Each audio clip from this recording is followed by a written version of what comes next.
Amen. Tozoleka na liloba na Nzambe. Thème na biso ezali sur la maison de mon père. Je sors de la maison de mon père. Tu dois sortir de la maison de ton père. Il faut qu'il sorte de la maison de son père. Totalisaki par maison de mon père.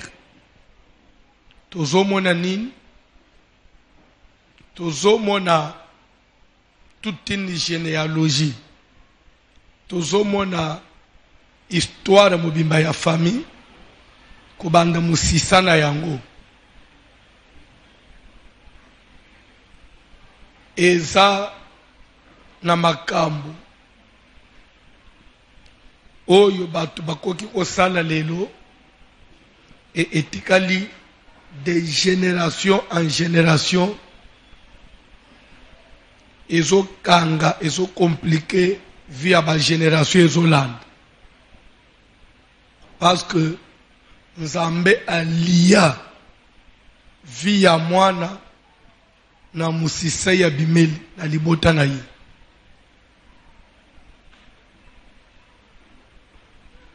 Amen. Soki ezalaka bongo te. Mbele na Bible, les choses pouvaient se passer autrement. Je vais dire quoi par là?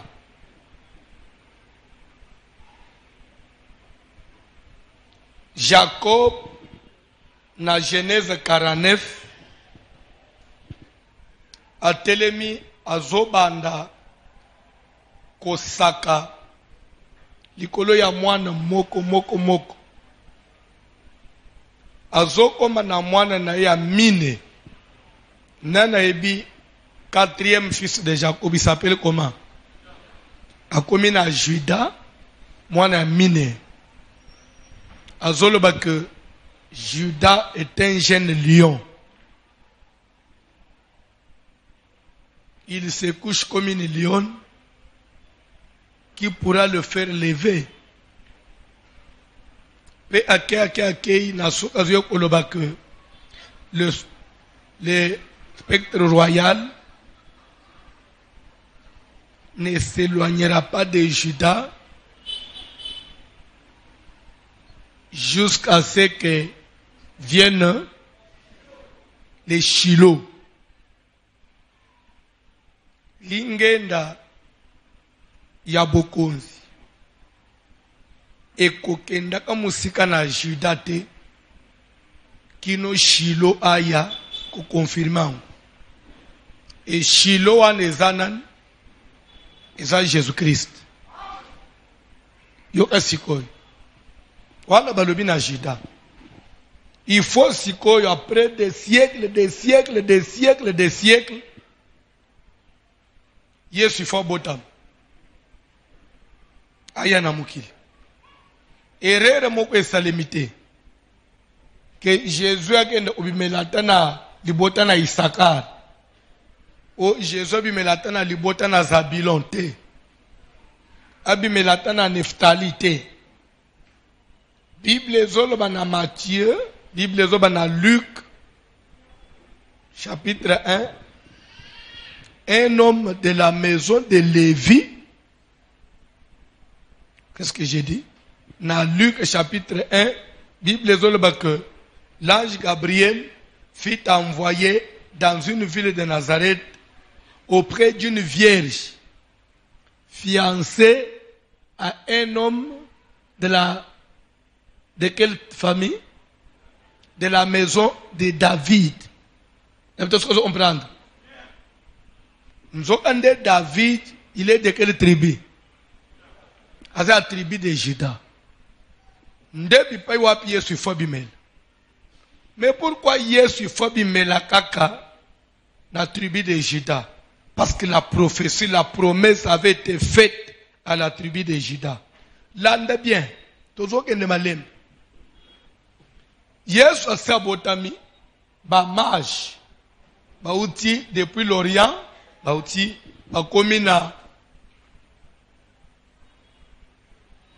Jérusalem bakoti pa Herode munzoto ebandaki otambusa bango ebungi lelo bakoti pa Herode bazoto Hérode où est le roi des Juifs qui vient de naître car nous avons vu son étoile en Orient. Amen. Oyebi ba masolo wana mukolo nyonso azali awo. Il faut maîtriser bien. Parce que ndebi loko ba bande ko repeter biso na malongi. Vous me rappelez? Bato bakula kakala na malongi. Hein? Et pas ba père catéchiste. Yo kula te. Yo kula kate. Okula kate. Okula na ote. Vous êtes féminine. Musulman? Vous êtes féminine. Pardon? Yamalemba. Diallo. Bundu Jakongo. Mawe. Na religion to yekole biloko wana mingi pa ba père catéchiste na tanga malongi. Landa lisolo. L'air balobi où est le roi des Juifs qui vient de naître parce que tout le monde est étoile en aïe. Bible zolo ba ke Hérode abengisi ba mikolo ya Israël azotuna bango bo vérifier na makomi. D'après les prophéties, bipai wapi Jésus a sengelaki kobotam. C'est que même kobotam na Jésus ezalaki na le lenga mo sengelaki Salem. Par rapport à quoi? À la promesse faite à qui? À Judas. Au moins vite aux anangoy. Vielanda a famille. Vielanda a famille. So oyebite. Yabte su bozoland. Ndeo zo mona accident moko esalemi erreur moko esalemi na Bible. Erreur accident na bengango parce que c'est un acte accidentel. Hein?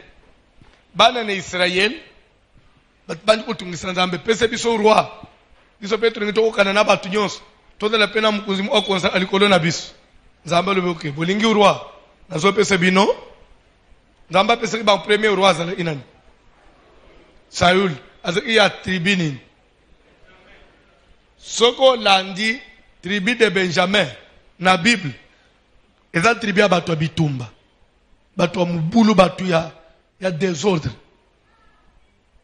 So oyebite. Tanga même prophétie na bango na Genèse 49 au monde. Batu mo batika alikambute. Toko comparer bango net banane.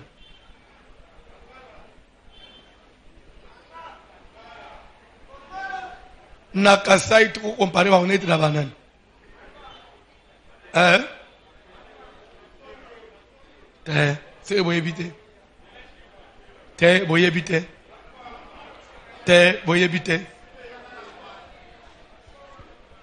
Oyebi ezana bon na uloba kombo na ngute mais na opesa ak exemple na opeba na passant seulement ezana sous tribu mo na Kasai babenga bango Mzubwa Bilumbu. Mzubwa Bilumbu ebi ngote. Bakwa tombolo. Hein? Pardon? Ba? Na comprendre te? Oui. Babenga bangunzu bwa bilumbu. C'est-à-dire que soka tingami na am tina suka. Obande komona na le perte. Soka lobi non, ça reste non. Azubik place ba Mobutu garant de la nation abare abare garant de la nation anani Premier ministre a démonétisé monnaie. Abi mbongwana, je démonétise. Tu vas dire ça. Pep mukumbuswe liyamate. Ba pesa ba futa una ba soda. Ba tambuli na una sandwa. Ba soda ba lembi.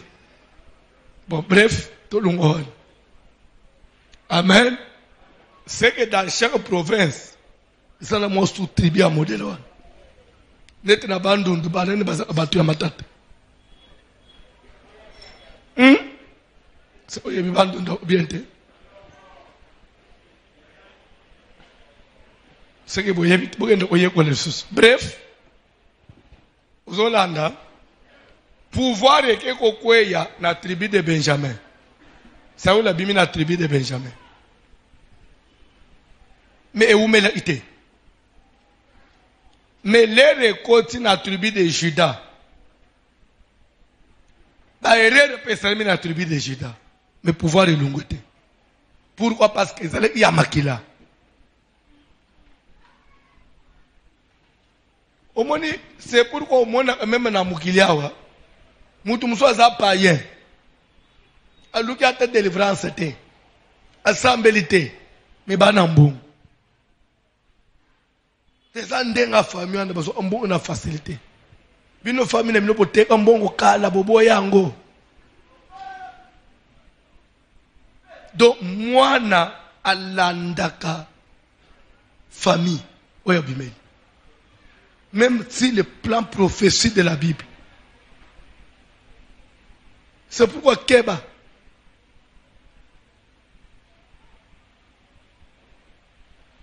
ezana bamboka oyo baveya likolo ya biloko wana. Soko yebite vous voyez chez les Indiens na ba Indiens et ba famille riche babala na ba famille bazade na ba ende bazaka baza osushi mibale ya bato ez aba noble batu mo ya via likolo na bato apasi mutu ya pasi akele obale na famille ya bato likolo te. Mutu pe hakuna kubala utote. Suki yo mwana kelinga mwasi ya ba famille ya passion.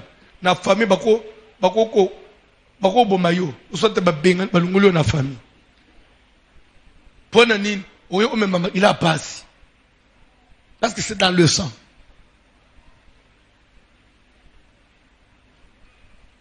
Il y a des choses, c'est inné, c'est dans le sang. C'est pour tout c'est la maison de mon père. Et ça, ma camusou, et ça, les métikalak, et ça, landa.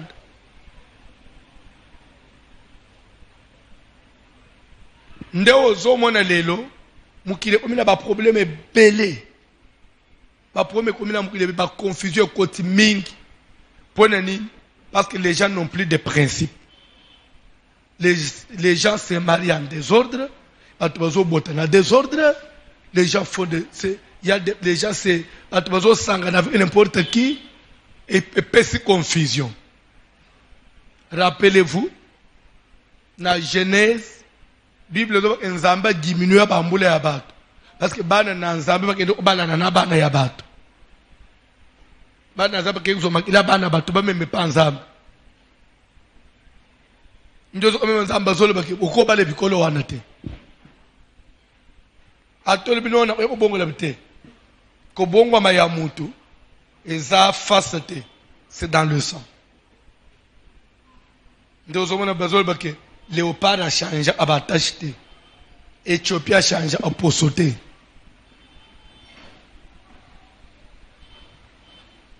Et dans la mutumus, muyibi, a to bongisele salaire ndegeni. Ya oyibaka.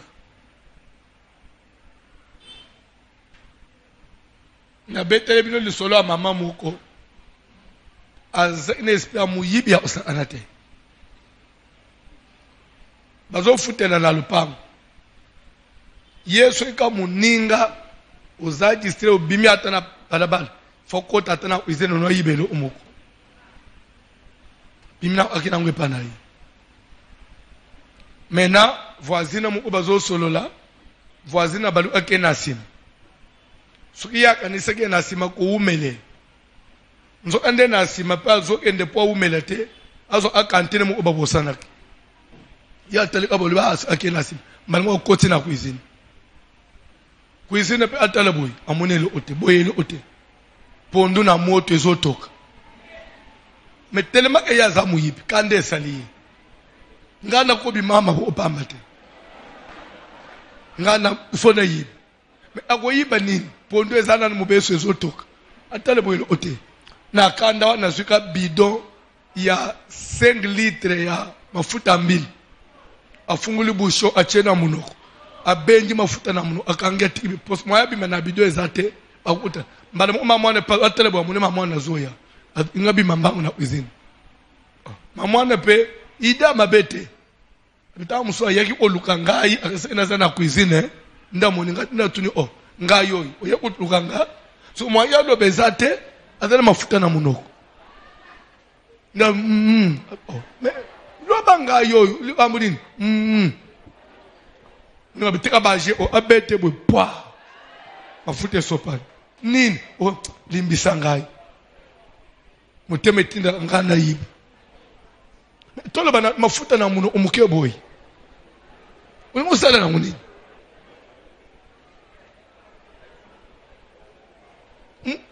eza quantité nini wana ukuchangu wapi mais l'essentiel asepelise mulimo wa muyipi so pour vous dire que ezana batoyo akuchanger te c'est sa nature c'est un mauvais c'est un mauvais mutu mabako tikala mabe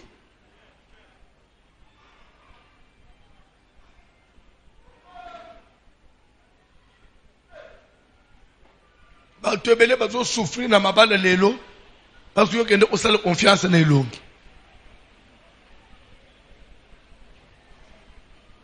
kola pambula bino sors de la maison de ton père toye kotalisa maison de mon père c'est une sorte ou une forme de condamnation qui va de génération en génération. Et cette condamnation, et quoi qu'il s'arrête, et quoi qu'il s'il s'il n'y a pas eu un service approprié, il faut que salema.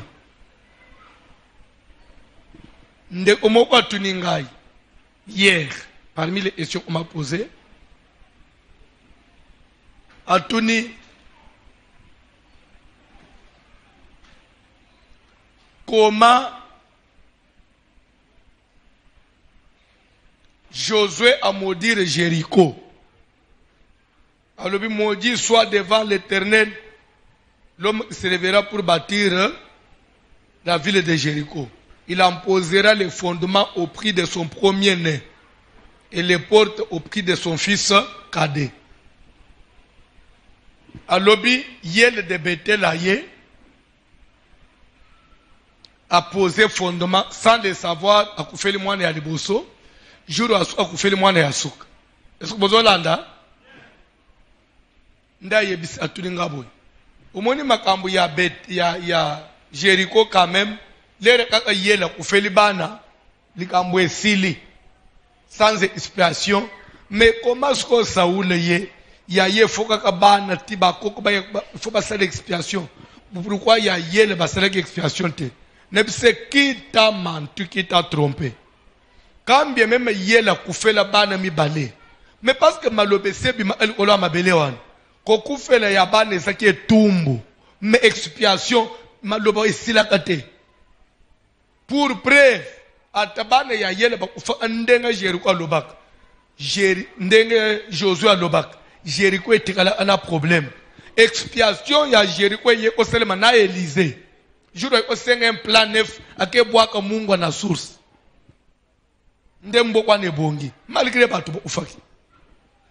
Ne crois pas que bisika ba maudissa so okufeli mutu ndema malédiction esili. Eke ndakalisus.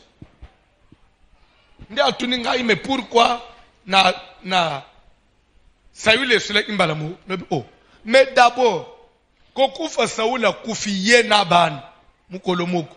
Et c'est suite à ma malédiction. Mais malgré ça, on a koufina bana nyos.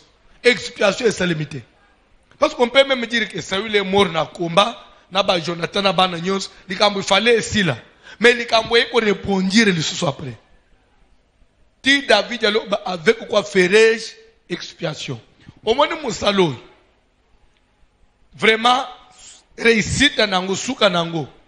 Il faut to souka na expiation. Il faut to arriver na otalisa. Par rapport à ça, qu'est-ce qu'on peut faire?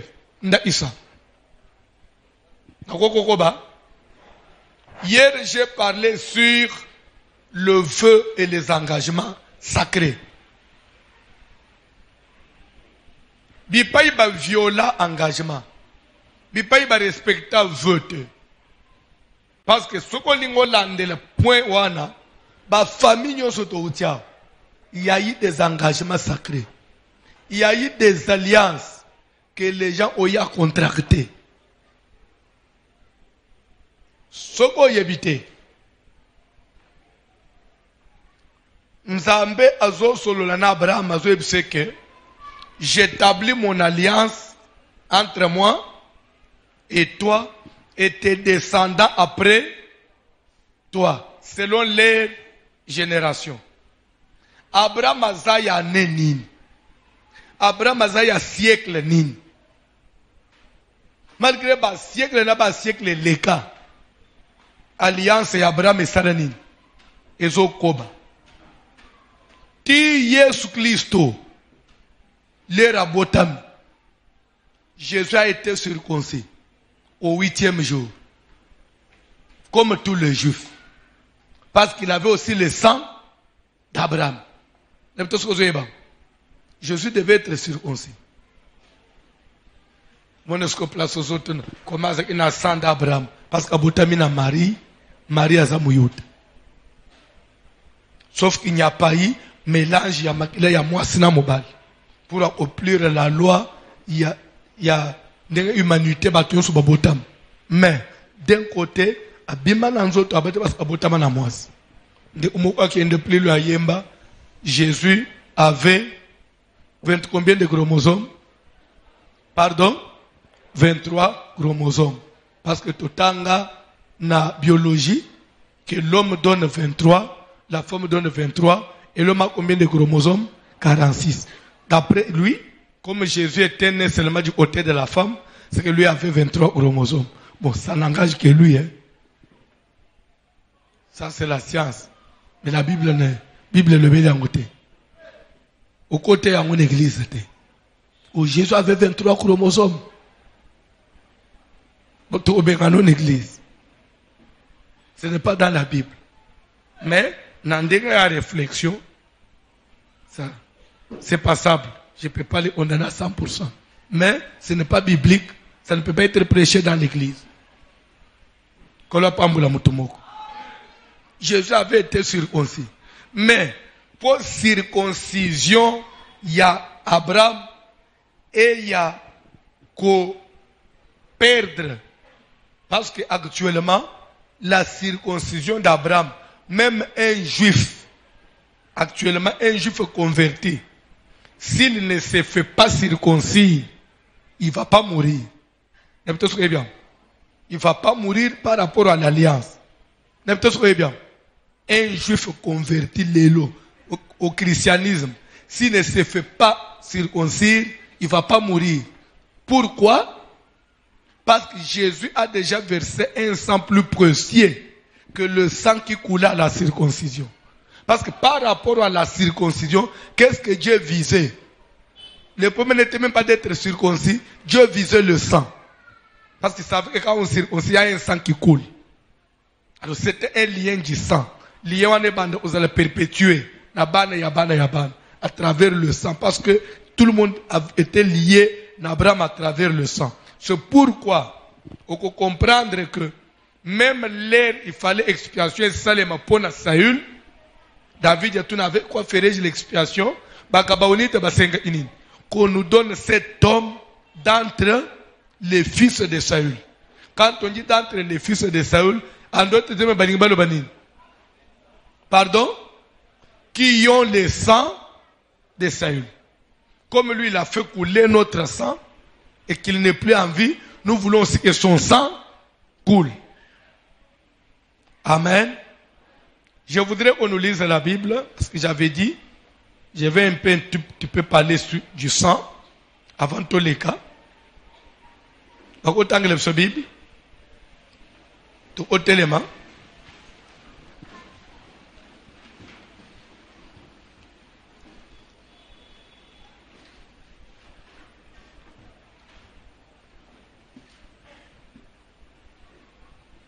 Genèse chapitre 4,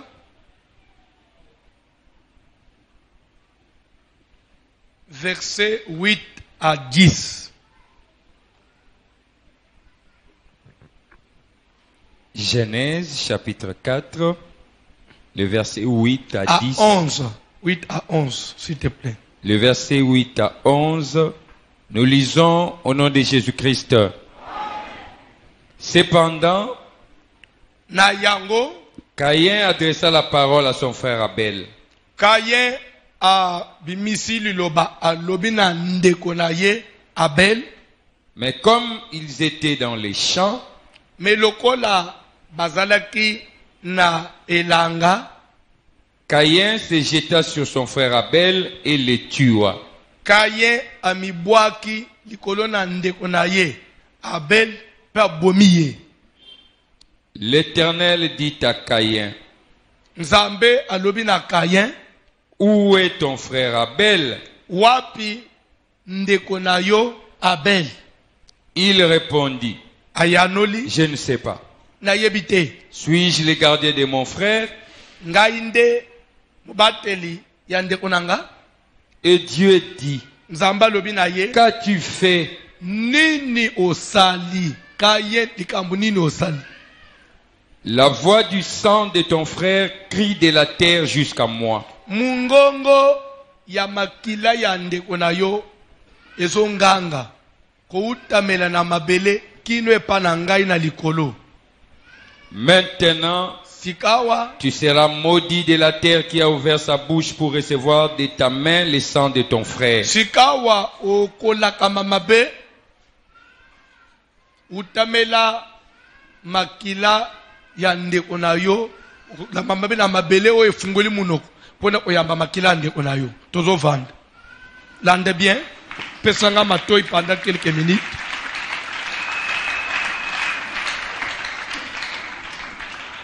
Bible ezolo baboy.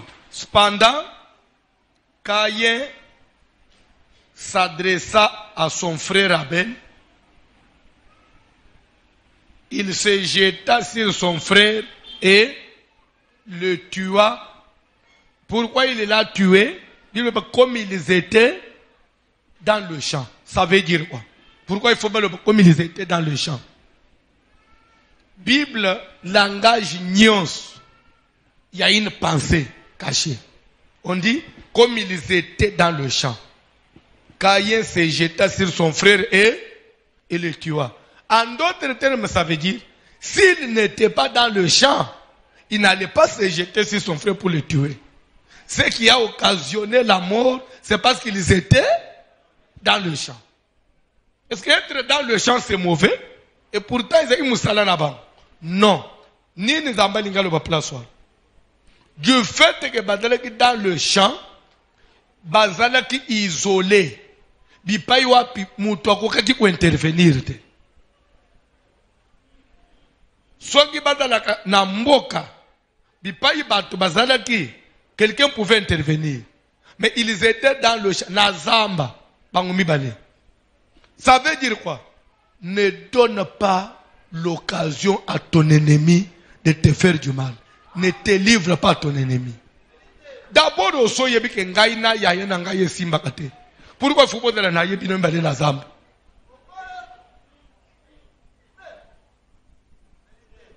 N'a pas besoin de quelque chose. Pourquoi Joseph a été vendu? C'est parce que papa tinde qui est pas bandé, on est au balinga ayete. Papa ça y est déjà e bano balinga muninga te. Pe abazala qui ko permettre lisusu te, Joseph a kende na bande on est boye biango. Mais suite à un besoin ce jour-là, oh bande on depuis bakei Ah, mais papa yo yebi ke banga balinga ate, kutu yo linga ate batambula na tambula na bang. O tekende kaka pour un temps. Erreur wana Satan a profité. Le diable ne profite que d'une minute pour accomplir son dessein. Amen.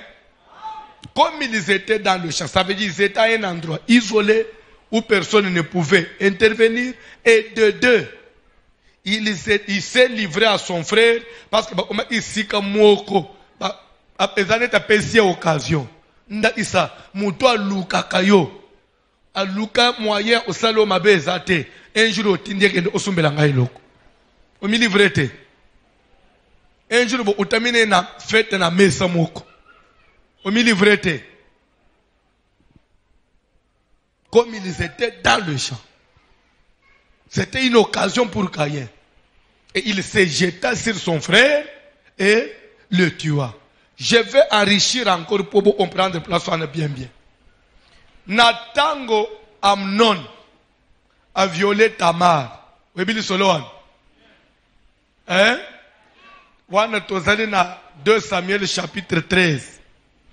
Amnon a violé Tamar, sa demi-sœur. Absalom, grand frère à Tamar. Il est aussi demi-frère à Amnon. Asili quel Amnon? Pourquoi tu as fait ça à ma petite sœur? Parce que vous avez maman mo ote. Nde osaliye bon. So kaze moi ne maman na yo, mais lo sali angote.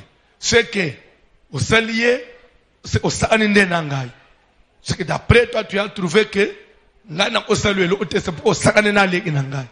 Alors Absalom voulait à tout prix se venger contre Amnon. L'ers David a moni bongo, David a imisaki Amnon. Est-ce que Zolanda, après un temps, makambo eleki, David a zongisi Amnon, et Absalom, zo anda na makanisi na ye. Alukaka occasion comment venger, likambo ya leki na ye pa Amnon.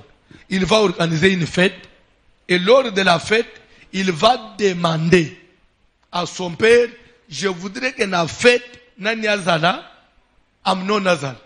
David est trop. Mais yo na Amnon boyo ana atebe papa. Yo papa mobimba zokende kusala que bana bazala diviser. Likambwane seleki. Papa palboke ah mwana nanga ne bete ozamutema malamu boy. Dozano mwana na nzambe uso limbis. Amnon kende fête. Nzo anda Absalom a pesi ordre na mesa ya kofanda botondisa masanga ata bo pesa utunzelete vereza la katikati suka meli azongisi botondisa meli azongisi botondisa soka lango moni alango a perdre contrôle yo zalana épée fanda pe na meswana bando umela na yi le osumuna langwe bimise épée tubaye na motema ebimela na mukongo ngande na lubina yo pena ou protéger yo so obomiye kima na ou protéger yo. Et c'est ce qui avait été fait, c'est comme ça qu'Amnon est mort. Mais pourquoi on l'a eu? C'est suite à une occasion, il s'est livré. Est-ce que quelqu'un me comprend? C'est pourquoi la Bible dit comme ils étaient dans le champ. Kola pambula mutumoko. Kola pambula mutumoko. Yo ozamwasi alibana. Webi bien que vieux wana ana baje ya bien tenayo. Des fois beta on a mapeka, des fois zo beta on a sima mukongo sukozo lekana. Mais comment bokende omikutana binomi balenda umoko? Nakata to na kopa.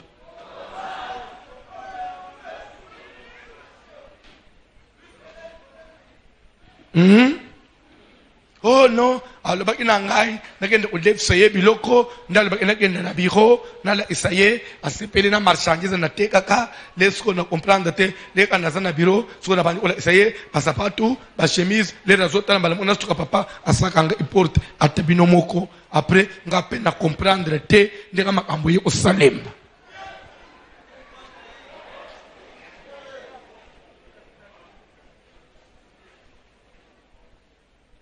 Nakatato na o. Comme ils étaient, on va dans les champs de guerre. Tout le monde maman, on va dans les champs de guerre. Yo sala kabilang. On est au Lugani na bilang.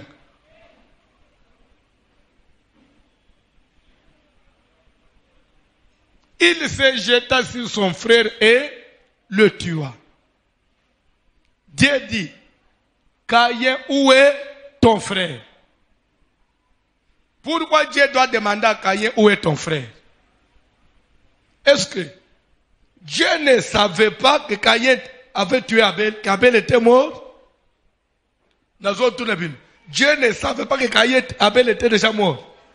Mais pourquoi il doit demander à Caïn, où est ton frère? Il y a aussi une pensée là-bas. Voilà, on a Matthieu très bien. Il y a une pensée là-bas. Pourquoi il faut tout là? Où est ton frère? Du moment où toi tu es Dieu, tu connais tout. Tu sais bien que Abel est déjà mort. Où est ton frère? En d'autres termes, ça voulait dire quoi? D'après Caïn, il pensait, il croyait, c'est ça le vrai français, il croyait que parce qu'ils étaient dans le champ à deux et que Moutoumousou soit zalakité et que comme il a tué Abel sans témoin, il pouvait cacher la vérité pe Moutou Oyebate. C'est ça que inanda. Ata dans ton iewapinde onayo. Aye naibite. Pe la police était au salle d'enquête. Dans sa tête, il imaginait ça. Que ça va passer comme ça. Nzokande na likambwe tali makila. Tu peux tuer quelqu'un, vous êtes à deux. Tu peux cacher le cadavre, mais tu ne cacheras pas le sang. Tu ne cacheras pas le sang. Pour votre information, Dieu va dire ceci à Caïn. C'est vrai, tu as caché le cadavre. Tu as enterré le cadavre. Personne ne voit le cadavre. Mais la voix du sang crie. Makila et lobaka. Makila et ngangaka. Ata obombi ofinyiki okundi. Makila et ngangaka.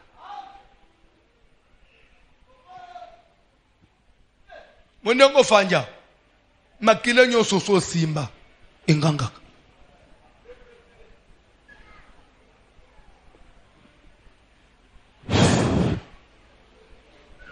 Nakata tonako.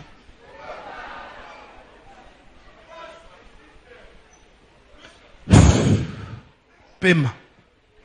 Ipema moyente.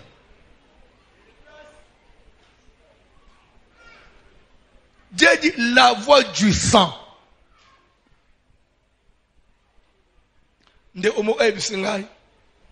Okala. Isono nazo bete ko se sala ta ba 35 ans. Omeza kala. Nde omo aye papa. Sambela pona ngai. Zamena yu elangama wa. Pona sopa izeni. Natuni obomi muto bite papa. Nabo mutu ndeni.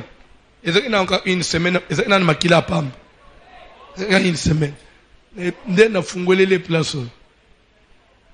Nalibo mono yenganga ke panzamba. Eza ebemba kayente, ebemba abelete. Nini nganga?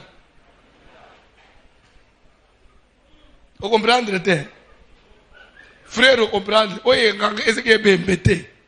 Eza nini? Oye eza une semaine makila pamba. Mais oye nganga eza nini?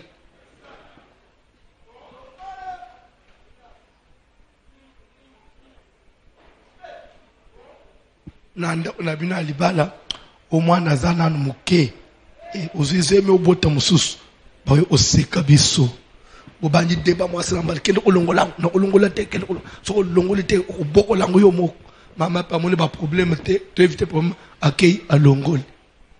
La voix du sang de cet enfant le crie chaque jour dans votre maison.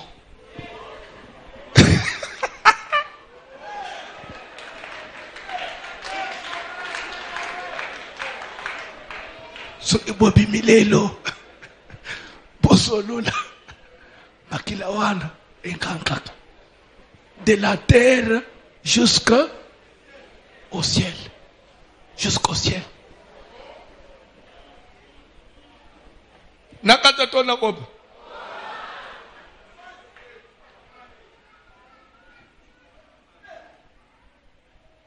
oh bato mususu bazali awo bazobika ba blocage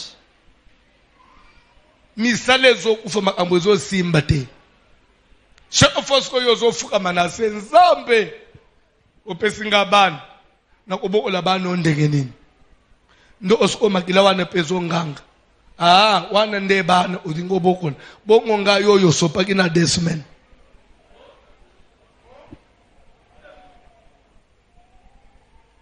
nzambe vengeance na moma Sarah zosenga Abraham benga na Ismaël parce que bazui déjà Isaac webele okoma ko retenir Abraham aboy ba benga na Ismaël c'est mon sang Abraham non ako hérité na oyute pour Abraham ndima nzamba michena katika chalobi to saye mais moi je vais prendre charge na OPCP richesse makasi. Vous éliminez les autres et vous gardez les autres.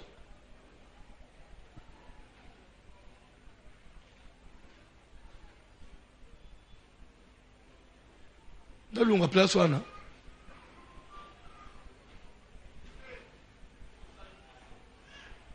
la maison de mon père. Ndakula yo pe ekobi maison de mon père. Il faut ne bisabana na yo baby mananda kuna yo. Ndakwa makila. Il faut que tes enfants sortent de ta maison. Zambazo yebisa David, c'est à cause de Saül et de sa maison. Ta maison à toi n'est-elle pas sanguinaire?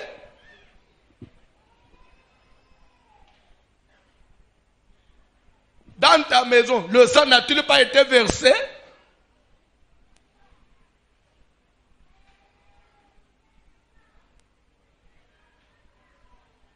Tes mains là, sont-elles pures? Zamba yebisi Abraham, okotongela nganda otepo maboko na yezana.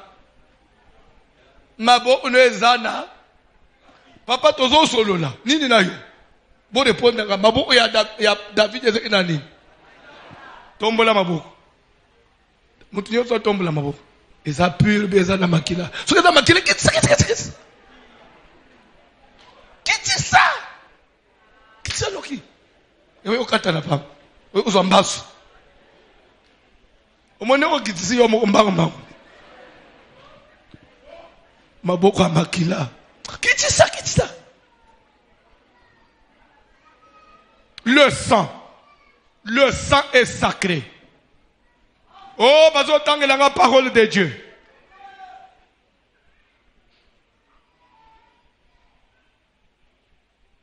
Genèse 9.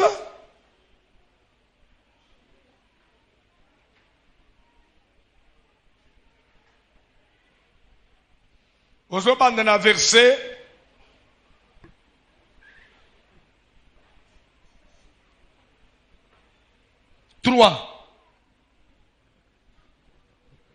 Tout ce qui se meut et qui a vie vous servira de nourriture. Amen. Quand on dit tout ce qui se met et qui a vu. Mais on c'est du quel verbe? Mouvoir conjugué natanin. M-E-U-T. Conjugué natanin. Pardon? Hein? Nzamba lola yeba zolanda mukili mobio. Mouvoir conjugué natanin. Hein?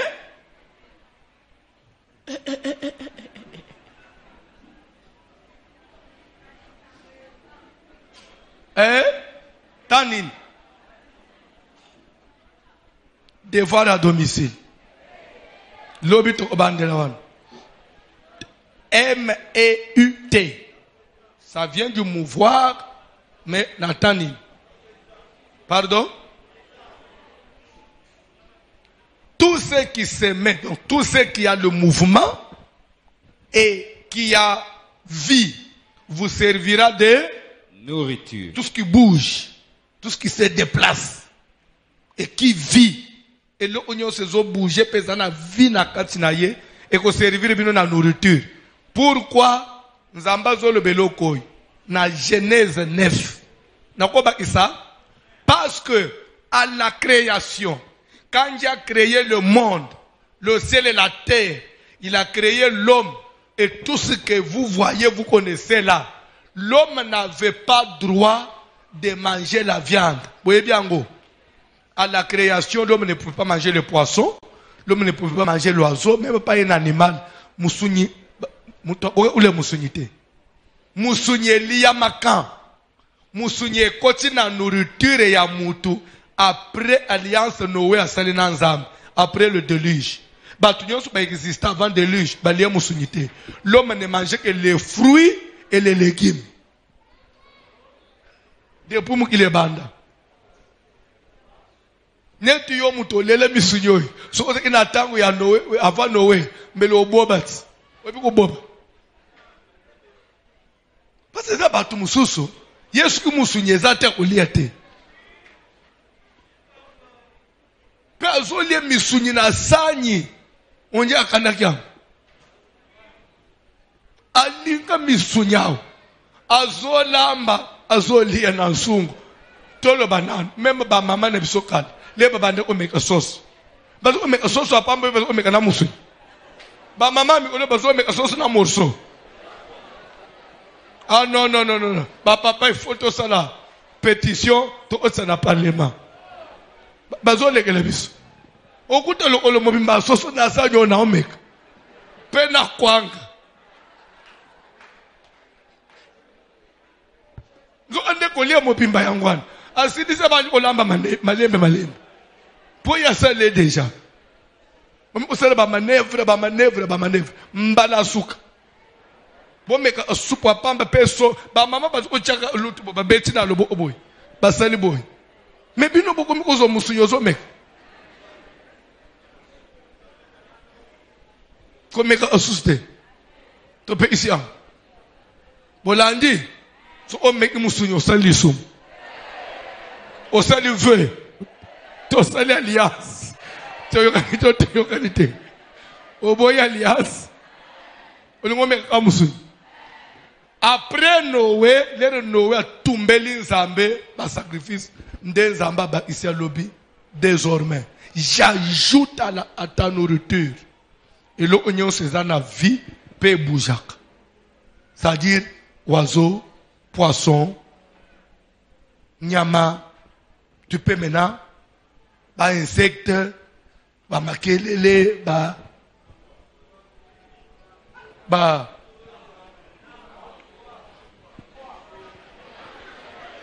Papa Tanga Bible.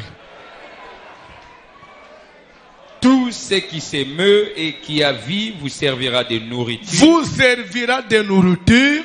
Je vous donne tout cela comme l'herbe verte. Vous comprendre? Je vous donne tout cela comme je vous avais donné quoi? L'herbe. J'ajoute à l'herbe la viande. Ah, c'est pourquoi Nebisaka. So omoni nanda unabino. Boko kaka o maîtriser musunyite. Ce qui passe oh les le faut faire un amatembe. En tout cas, bino bo otina non alliance aboyo na nzambete. Parce que les boyo ne côté entre mutu na nzamba se pele na nowe apesi a offrir musunyi. So omoni bo o maîtriser musunyi na nda ute boluka nzamba. C'est pourquoi on musunyi za cher et difficile que l'herbe parce que l'herbe bandaka les a facile. Tika musunye otapena unayo. Tanga Bible. Seulement, Vous ne mangerez point de chair avec son âme. Vous comprendre? Avec son vous sang. ne mangerez pas la chair, vous ne mangerez pas l'être avec son âme, avec son sang. L'âme de tout être. S'il vous plaît. Vous avez dit l'âme de tout être? Non.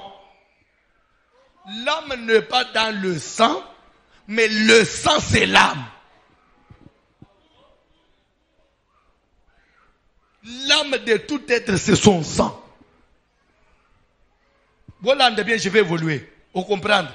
mutu bomo ya mutu eza amakila na ye. Bomo ya mutu eza amakila na ye. Makila na yo. Bon, dans d'autres versions on peut dire l'âme se trouve dans le sang, mais en réalité l'âme c'est le sang. Parce que quand vous suivez ici, la Bible dit vous ne mangerez pas la chair avec son âme, avec son sang. C'est-à-dire que l'âme c'est quoi? C'est le sang. Toko qui peut évoluer? Toko qui peut évoluer? Tanga Bible, papa. Sachez-le aussi. Sachez-le aussi. Je redemanderai le sang de vos âmes. Vous comprenez? Je redemanderai le sang de vos âmes. En d'autres termes, le sang de chaque être. En d'autres français, l'âme de chaque être. Tokei? Je le redemanderai à tout animal. Nyama nyonso boma mutu akosamba liboso na Nzambe akorendre compte ya makila sopa nyama. Bible ba je redemanderai le sang de tout être à l'animal. Naïbi c'est bien quelque chose. Maman, bonji me biloko yo landa bien. Omoni na zamba. Soko koti na zamba. Okutani na lion na zamba. Lion amoni mutu. Lion akimaka mutu. Soko ebite. Nyoka akimaka mutu. Soko moni lion abomi mutu na zamba. Soko mutu anazana problème. Mutu soko kwei na mai. Ngando boma mutu nyonso te. Ngando soko moni mutu na mai ekimaka. Mais d'ailleurs pour votre information, Namboka, webiteka bana basukula anaba rivière weza anaba ngando bazos ananamai. Des fois pe bazos anamai moni ngando alekani ngando pe alekani na yake.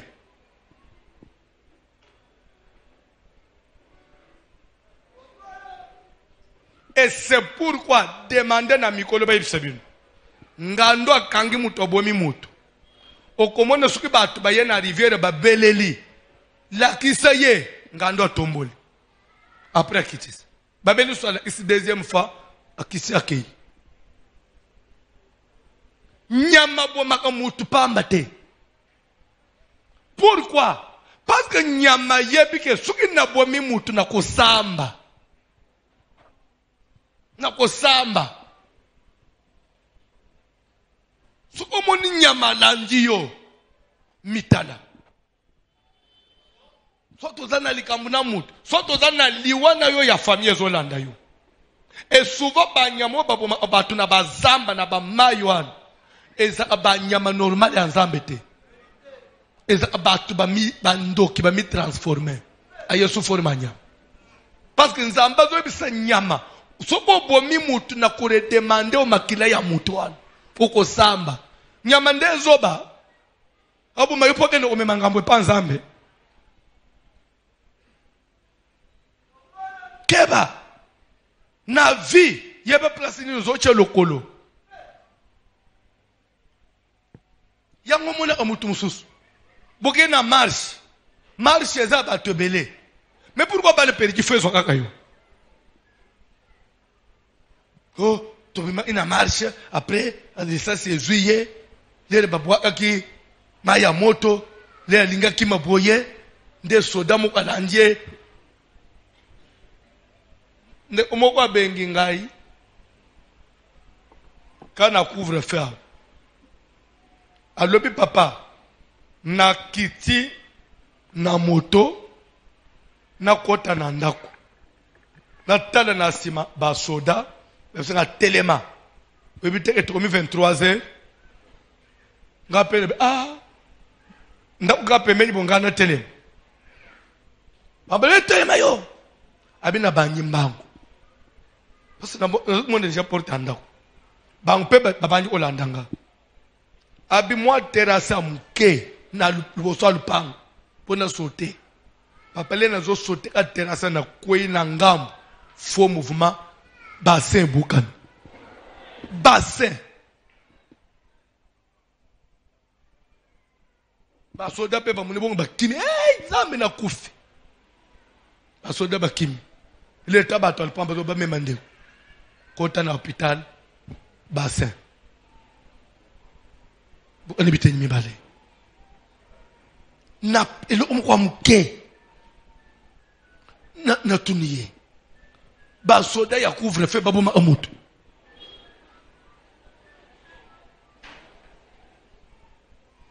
ozomona tseketse ile kamususu likambo ezolanda mutu auti musika azwe uzwele liboso anda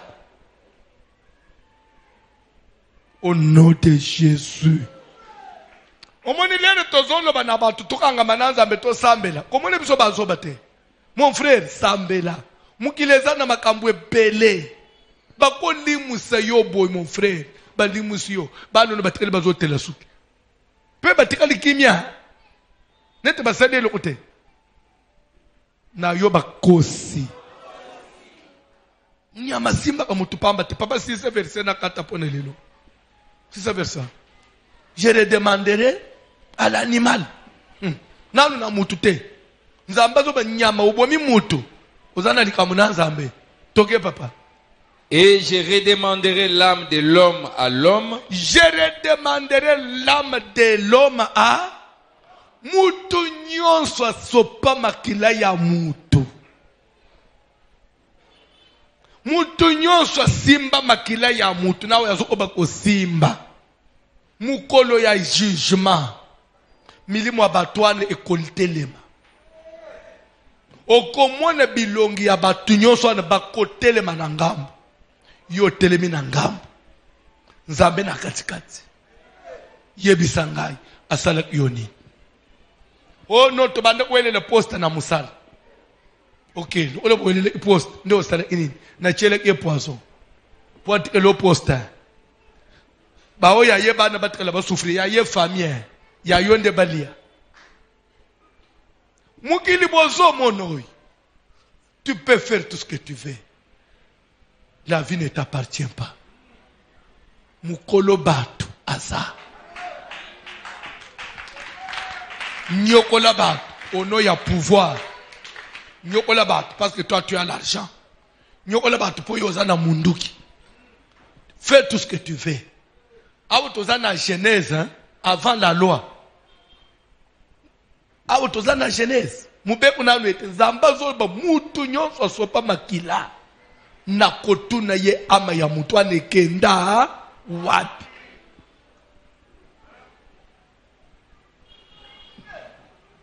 Le sang. Papa, usu courage. Ya kusima makila muninga. Okay, olali pongi. Makile nganga katisuka ya mukili. So oyebite. Et je vais vous ajouter une vérité. Dans le Nouveau Testament, Paul le sang de Jésus parle beaucoup plus mieux que le sang d'Abel. Abel a coupé mon colonie. Depuis Genèse, le sang d'Abel continue à parler. Oui. Il est le makila Abel parle. Tilelo makila ya Abel eloba papa. Makila Abel eloba tilelo.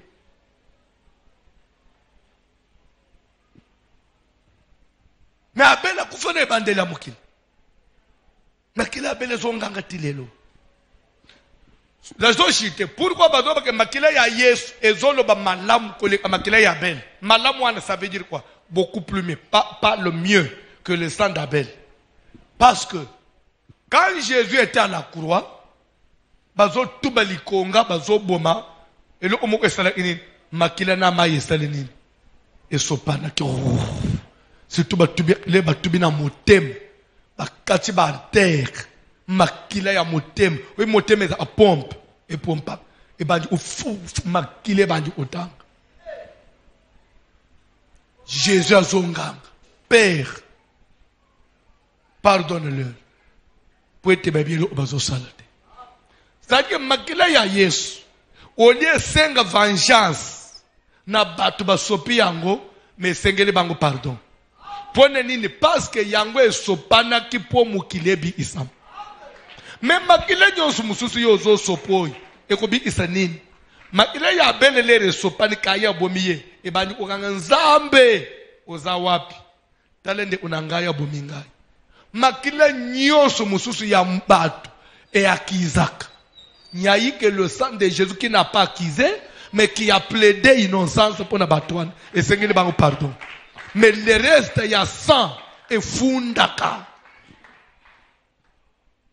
Tu peux éliminer ton prochain. Tu peux éliminer ton collègue. Tu peux éliminer Mbanda. Tu peux éliminer Mwane Mbanda.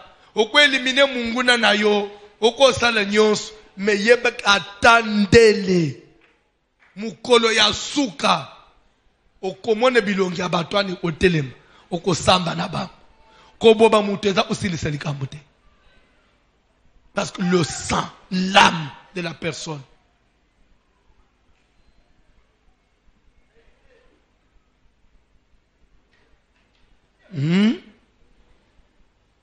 toko ba lobi hein oso boma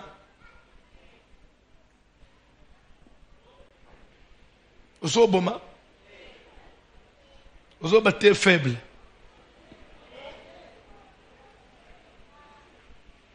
Et na kuba isela yo lobi koboma mutu eza okolali se bembete kozo isamotema mutu eza obomaye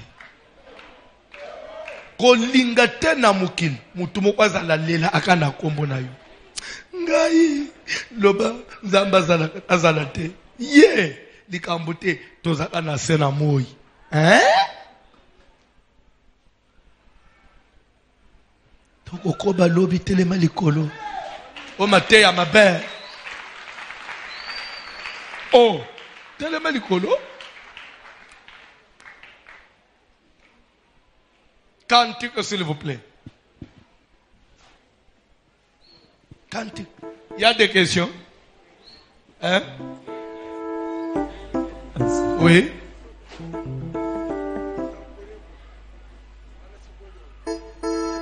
Ok.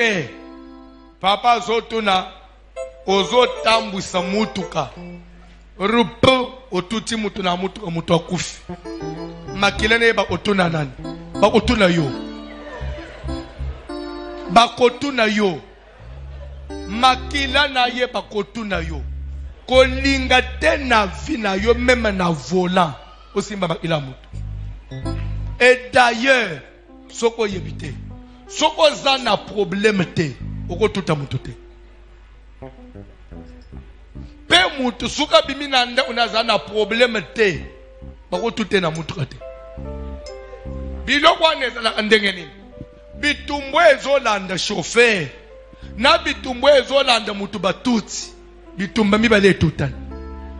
Yo tuti ye, famille ba éliminer po balinga balia ye, yo sko mutu tuti o memingam. Famille no pepe me mission ngam. Okende osam. So d'abord otuti mutu na mukili. Bazo kanga yo leta zo landele yo wi uno. Bo so epanza mbe mukolo makila. Me maka mutu kalo yenge hein. Otuta ka bato hein. Okosamba. Zo mona mukili ya yo zo kota chobo. Boma okoyeba. Oko lapa oko ina na vola na vina yo. Oko ina na vola. Mutu keza elenge kokende kokoma. Me tuta mutu. Oko lela na muno kwa mboka. Cantique s'il vous plaît. Yende la bato ba moto bazo tuta ba tongo mijipo. Ce sont des problèmes dans leur vie.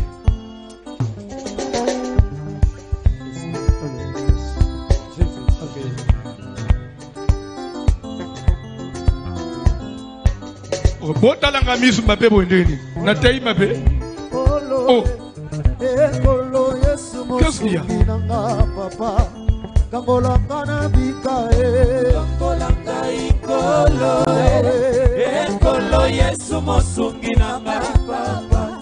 Kambolanga na bika Kambolanga ikolo Ekolo Yesu mosungi na papa. Kambolanga na bika Kambolanga ikolo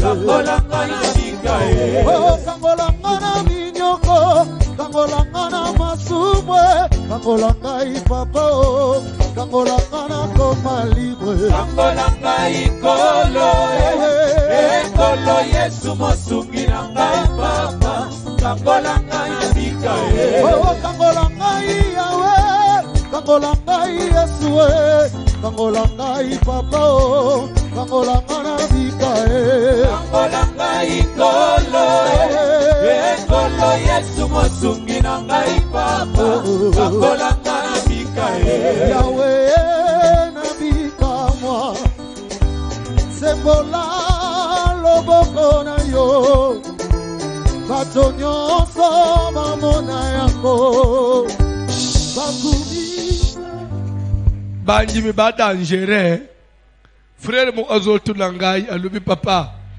olobi ke ama ya mutezana makila ngai bazongisa nga makila mbalebele siko nazala ba ama ya batu boni na nzoto banjimi bwa seriete atuni nazala ba ama boni na nzoto bakore demande ngangoni tokolo belango lobi je vais répondre demain comme RSK. Toujours prier. Oyebi, ce n'est pas pour rien. Bah témoin de Jéhovah. Mais il a pas besoin de ça. Il était bien. Témoin de Jéhovah, besoin de ça. Il était. Pourquoi? Parce que le caractère, l'homme, tout ce qu'est l'homme, c'est dans son sang.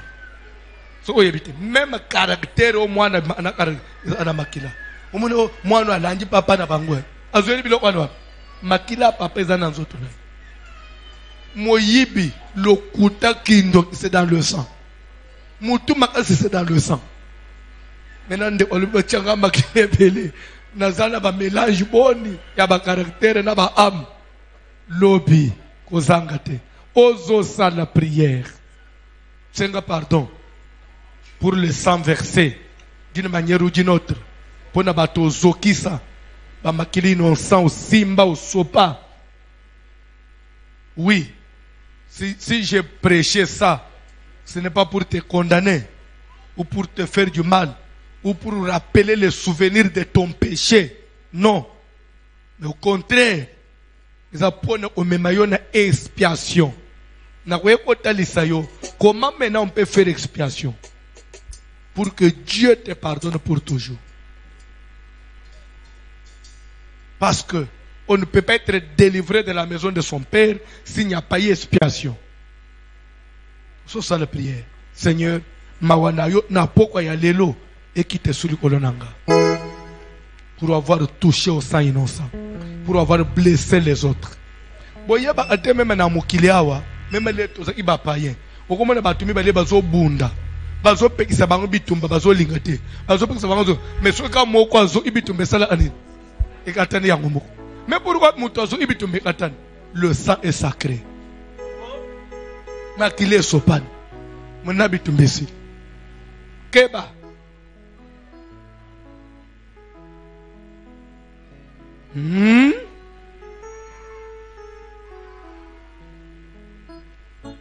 Et je vais vous dire des choses, lobi kozangate. Si tous les fillettes, les jeunes fibano ya mike wan. Tikala koyeba, parce que je vais parler du sang. Tikala koyeba. Moi, tu ne peux pas verser ton premier sang. Vous comprenez ce que je vais dire? Tu ne peux pas livrer, allais-je dire, ton premier sang à n'importe qui. Parce que Moutou Oy, à son paramakeleno à Liboso, so à un état d'amamabe, il peut te condamner toute la vie. Ne pas si belé belé mon na vie à Banabas.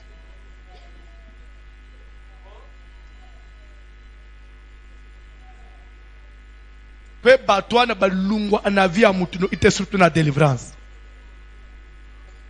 Parce qu'il est l'époux du sang.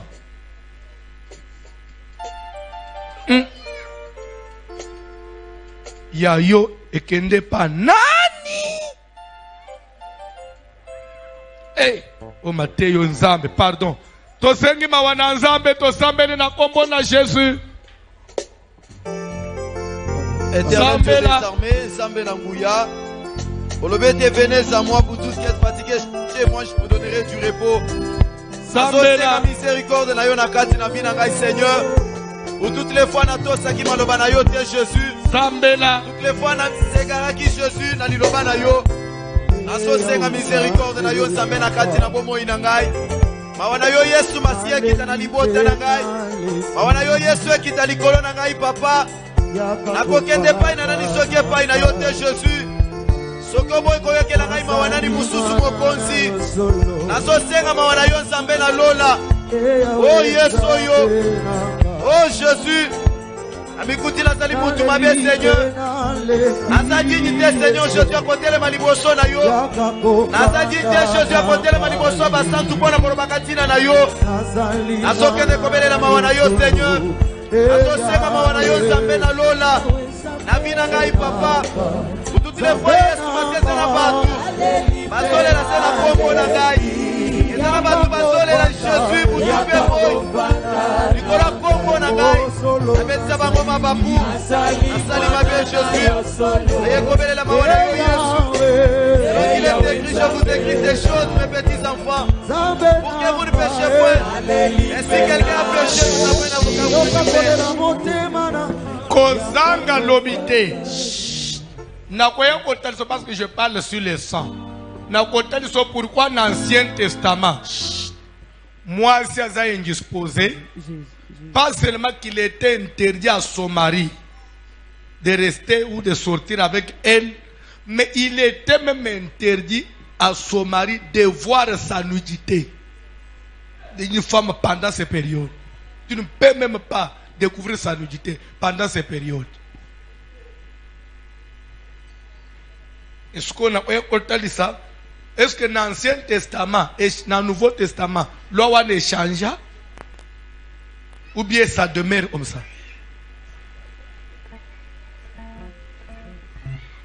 Et place Yozawan. Il vous est déjà arrivé même à sortir avec deux filles pendant leur impureté. Est-ce que tu es coupable ou bien tu es innocent? On va dire qu'il y a. Ça devient sérieux.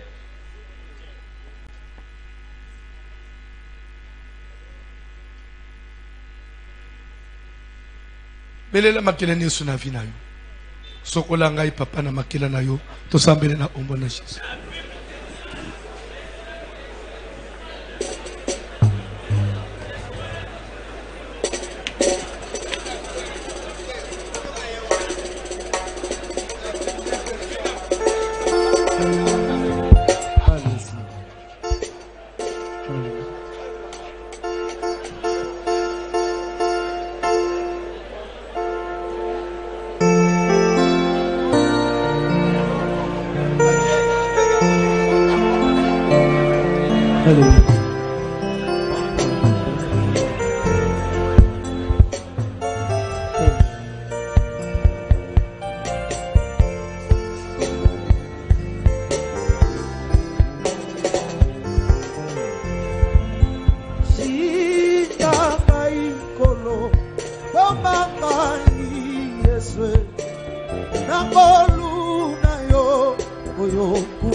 biloko nyonso ezokomisa ngai mbindo liboso na yo yake ntango lipamboli na yo ezoya Seigneur makila ya libota na ngai ezokanga échec ezokanga botutu makambo mabe okonzi nazosenga makila na yo esukolanga na poko na yo éternel Dieu des armées esukanga loboko na bonzambe makila na yo Yesu masi esukola ngai makila na yo Yesu masi epetola ngai nabeleli yo Jésus nabeleli yo Jésus la Bible me dit l'homme qui accomplit le sang de l'agneau oh Jésus le sang de la victoire le sang de Jésus ekita na poko ina ngai makila na yo Yesu masi esukolanga na poko na lelo.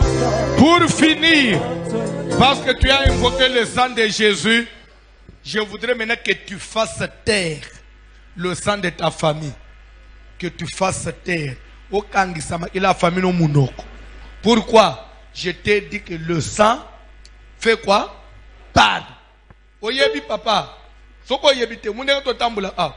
Oko kwa ma place ya mbongo. Place ya bato ba pambula maka. Opportunité angoy. Makilone lebite yete. Ye bazwa abilo olte. Ndo moni defo ba pese bato musu marché yo ba pimelio. Muto afundi yo makila na yo. Tu as le sang de la pauvreté. Li bala bien kotelem. Makilo le oh bamona mabala ya boité. Il faut que tu fasses taire kangisa makila famille munoko. Oye funda kayo. Bango ba pkenda amusika te. Bango soki bazui c'est pour un temps. Il faut bazonge la vie à passe. Qui dit ça? Le sang. Il faut monter pelle na makila noa. Makila ne kanga munoko. Makila yesu loba. Na place ya makila na yo. Makila yesu bande osala nini? Eloba. Makila yesu justifia amutu. Makila na yesu longisa amutu. Bible dit que des riches qu'il était, il s'est fait pauvre. Mais il est sur un gang c'est vrai. Il est pauvre. Mais il a une koufi na place na ye. Bo azo mbongo. Belle la moto. Mais il est a famille et kanga munoko. Et kanga munoko. Et tika koloba. Mais il a ma bé. Il est funda vengeance. Que ce sang-là se taise. Que ce sang-là se taise. Que le sang de ma famille se taise. Le sang. Le mauvais sang puisse se taire. Le sang qui accuse. Le sang de vengeance. Le sang des échecs répétés de la pauvreté. Le sang de la misère. Que mon sang se taise, que ce sang ferme la bouche au nom de Jésus. Makila nangai kanga monoko, makila batwa pasi, makila ba limitation. Et kanga monoko ya Yesu loba, ya Yesu kanga, ya Yesu loba na place nangai. Na kongo na Yesu ya Nazareth. Que le sang de Jésus parle, que le sang de Jésus crie. Que le sang de parle à ma place.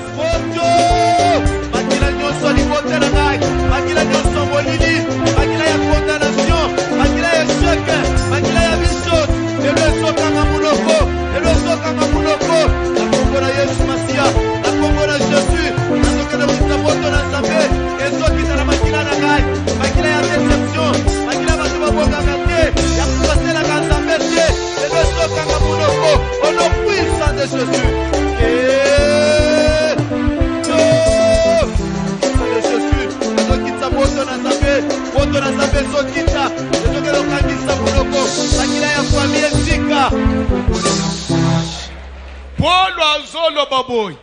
Vous n'avez pas encore lutté jusqu'au sang en ce qui concerne le péché. C'est-à-dire quoi? Quand on dit jusqu'au sang, le sang de qui?